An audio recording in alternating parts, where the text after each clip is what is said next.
Well everyone, welcome और welcome back to my channel. तो अगर आप एक 24 बैच के स्टूडेंट है तो आप बिल्कुल सही जगह पे आए हो।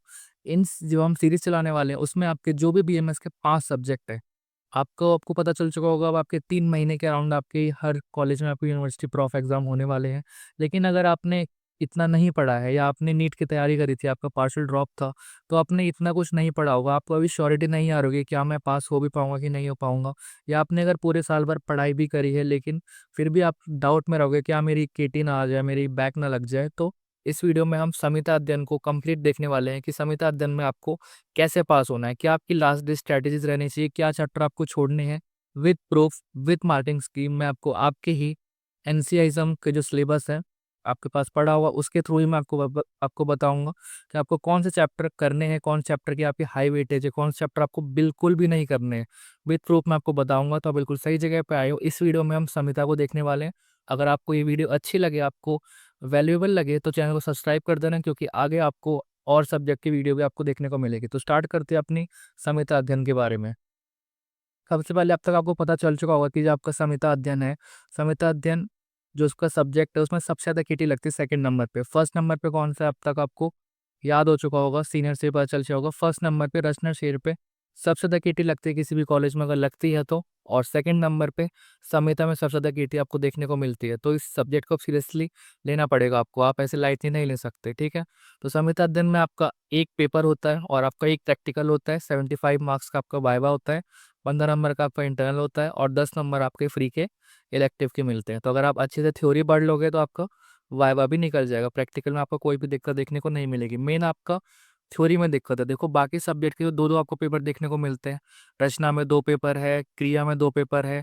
तो इसमें ये होता है कि एक तो एक बार में आपको एक पेपर का ही पढ़ना है, दूसरे पेपर के बीच में आपको टाइम मिल जाता है 1 दिन 2 दिन, और वो अलग अलग चीज़ हो जाती है। लेकिन संहिता में आपको पूरे के पूरी संहिता को एक दिन कंसंट्रेट करना पड़ेगा, एक पेपर ही आपका होगा और वो भी सिर्फ 100 नंबर का होगा।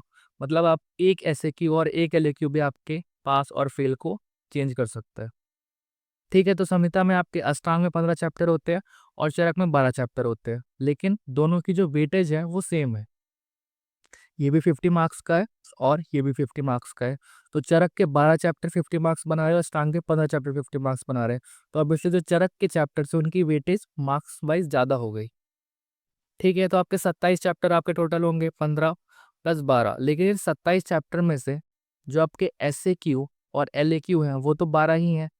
एस ए क्यू आपके 8 है और एस ए क्यू आपके 4 है और एल ए क्यू आपके, I am sorry, S A Q आपके 8 है और एल ए क्यू आपके 4 है। तो जो आपके 12 एल ए क्यू और एस ए क्यू से क्वेश्चन आ रहे हैं वो 27 चैप्टर से आ रहे हैं। तो ऑब्वियसली कुछ चैप्टर से वो एस ए क्यू और एल ए क्यू नहीं आएंगे, तो आपको उन पे कम ध्यान देना है या आपको ध्यान नहीं देना। अगर आपकी डिपेंड ऑन कंडीशन आपकी कैसी है, ठीक है।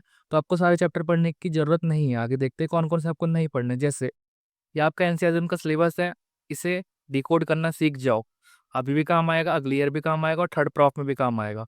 जाओ गूगल पे सर्च करो संहिता अध्ययन 1 एनसीईआरटी सिलेबस, आपको मिल जाएगा। उसमें आप जब नीचे स्क्रॉल करोगे तो आपको दिखेंगे चैप्टर्स वाइज। तो ये एमसीक्यू है, ये एसएक्यू है और एक एलएक्यू है। तो खुद आप सिलेबस में देख सकते हो कि जो आपके ये अष्टांग के 5वां 6ठा और 7वां चैप्टर है, इसमें आपका एमसीक्यू आ नहीं रहे, एलएक्यू आपके आ नहीं रहे, सिर्फ आपके एसएक्यू आ रहे।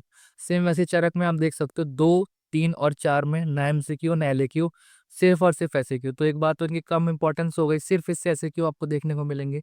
और आगे देखेंगे इन सारे 6 चैप्टर से मिला के आपको सिर्फ एक एसएक्यू देखने को मिलेगा। इन 6 चैप्टर से आपको सिर्फ एक एसएक्यू देखने को मिलेगा, आगे हम देखेंगे, ठीक है। ये आपकी पेपर की मार्किंग स्कीम है, मतलब पेपर का आपके तरीके से ब्लूप्रिंट है कि कौन से जो आपका क्वेश्चन है वो कौन से टॉपिक में से आएगा। तो शॉर्ट का आप 6 नंबर का क्वेश्चन एक बार ध्यान से देखो। 6 नंबर का जो टॉपिक, 6 नंबर का जो क्वेश्चन हमारे ऐसे क्यों है वो किस किस चैप्टर में से आएगा। अष्टांग के 5वें, अष्टांग के 6ठे और चरक के 2, चरक के 3, चरक के 4 और अष्टांग के 15वें चैप्टर में से। अब एक बार इसे यहाँ देखो, अष्टांग के 5 6 15 और 7 में से सिर्फ एक ऐसे की क्वेश्चन आएगा और चरक के 2 3 और 4 में से एक ऐसे के क्वेश्चन आएगा। मतलब इन 6 7 चैप्टर को मिला के इसमें आप अष्टांग का 15 भी जोड़ सकते हो। तो इन 7 चैप्टर को मिला के आपको सिर्फ और सिर्फ एक एसएक्यू देखने को मिलेगा। 7 चैप्टर को मिलाओगे तो आपको सिर्फ एक एसएक्यू देखने को मिलेगा। क्रोनोलॉजी समझ रहे हो? ठीक है, तो 6 चैप्टर मिलाओगे तो आपको सिर्फ 5 मार्क्स देखने को मिलेंगे।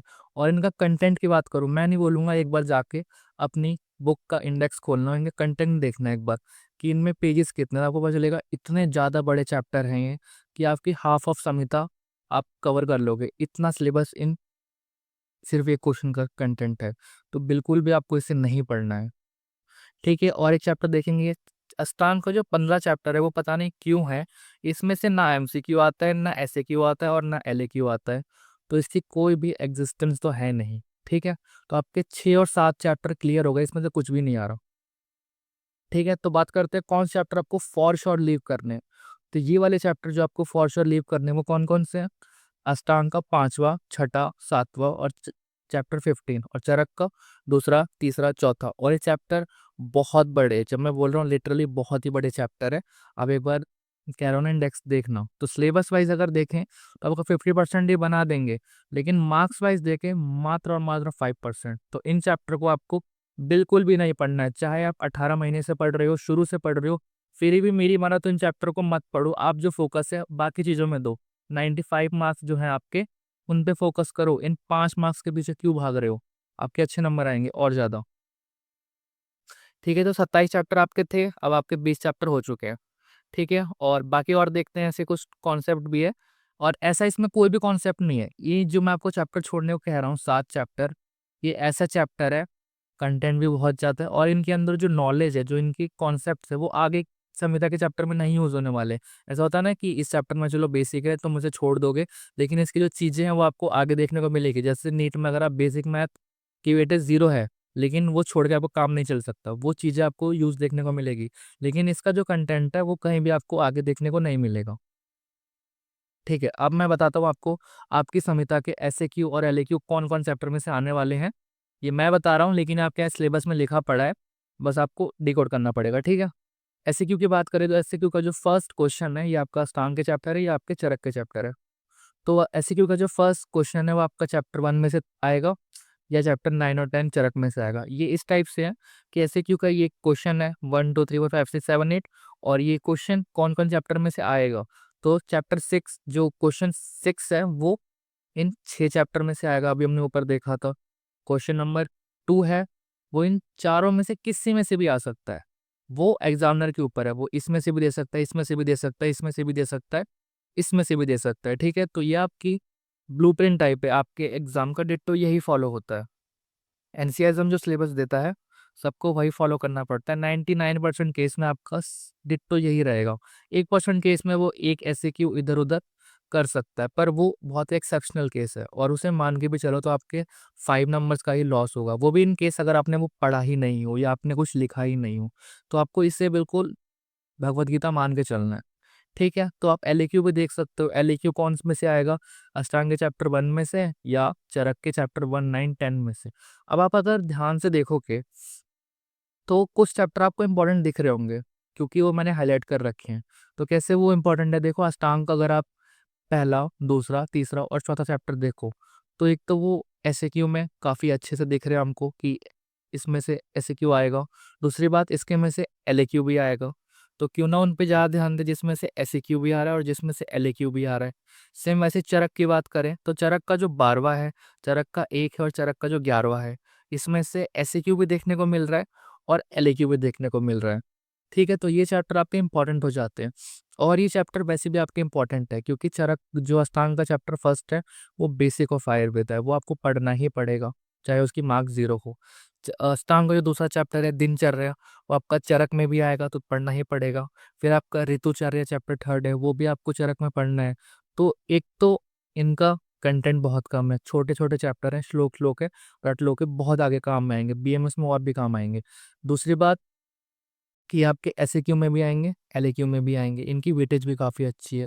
और तीसरी बात क्या है कि भूल गया मैं तीसरी बात क्या है। तो ये 3-4 चीज़ें काफ़ी इंपॉर्टेंट है। और तीसरी बात ये थी कि ये जो टॉपिक्स हैं ये आपके रिपीट वाले भी होने वाले हैं, मतलब ये आपके अष्टांग में भी है और ये आपके चरक में भी है। तो आपको किसी एक जगह का पढ़ना है, तो आपके 3 बेनिफिट आपको देखने को मिल रहे हैं कि नहीं देखने को मिल रहे हैं। ठीक है, और अगर आपको वीडियो अब तक अच्छी लगे तो एक सब्सक्राइब कर देना और अच्छे से कमेंट ड्रॉप कर देना। इंपॉर्टेंट चैप्टर बात करें अष्टांग की, अष्टांग और चरक की हमने लीस्ट इंपॉर्टेंट चीज़ें देख ली, कौन चीज़ें आपको छोड़नी है। अब देखते हैं इंपॉर्टेंट टॉपिक्स कौन से, किस पे आपको ज़्यादा ध्यान देना है अच्छा मार्क्स स्कोर करने के लिए, या अगर आपके पास टाइम कम बच रहा है तो पहले इनको करो, पहले इनको करो, बाद में देखी जाएगी दुनियादारी, ठीक है। तो अष्टांगा चैप्टर 1, 2 और 3 और 4 काफ़ी इंपॉर्टेंट है, मैंने बताया क्यों इंपॉर्टेंट है। पहली बात तो कंटेंट बहुत कम है इनका। दूसरी बात, इम्पॉर्टेंट है, इनके जो कॉन्सेप्ट्स है वो आगे यूज़ होंगे। तीसरी बात है कि ये जो टॉपिक्स है वो रिलेटेड है। चरक का अष्टांग का जो दूसरा है वो दिनचर्या है, या आपका चरक में भी है। फिर जो तीसरा है वो आपका ऋतुचर्या है। तो ये आप 3-4 चैप्टर कर रहे हो ना, इस 4 से आपके 6-7 चैप्टर भी हो रहे हैं, क्योंकि प्लस में 2-3 चैप्टर आपके चरक के भी हो जाएंगे। समझ रहे हो ना। अब इम्पॉर्टेंट टॉपिक चरक की बात करते हैं। चरक के पॉइंट की बात करें तो आपका चैप्टर 1, 2, 3 और 4 आपका इम्पॉर्टेंट है। ओ गलत हो गया, गलत हो गया ये। चरक का आपका 1, 2, 3, 4 इंपॉर्टेंट नहीं, चरक का आपका चैप्टर 1, 12 और 11 इंपॉर्टेंट है। चैप्टर 1 आपका दीर्घम जीवितम अंत्य है, ये बेसिक से आपको पढ़ना ही पड़ेगा। और 11 और 12 बहुत ही स्मॉल है। 12 चैप्टर जो आपका वात कला कली अध्याय है वो बहुत छोटा चैप्टर है। उसमें जो आप श्लोक पढ़ोगे वो आपके करियर शेयर में भी वैसे भी यूज हो जाएंगे, और चैप्टर भी बहुत छोटा है और बहुत ईजी है। इसमें से लॉन्ग के भी देखो आने के चांसेस है, प्योर प्योर लॉन्ग के भी आने के चांसेस है, और शॉर्ट के भी। और जो 11 चैप्टर है वो भी अच्छा चैप्टर है, आपको यूज़ करेगा। ठीक है, तो अष्टांग के आपने पॉइंट देख लिया। और चरक के पॉइंट कौन कौन से, फर्स्ट, 12 और 11।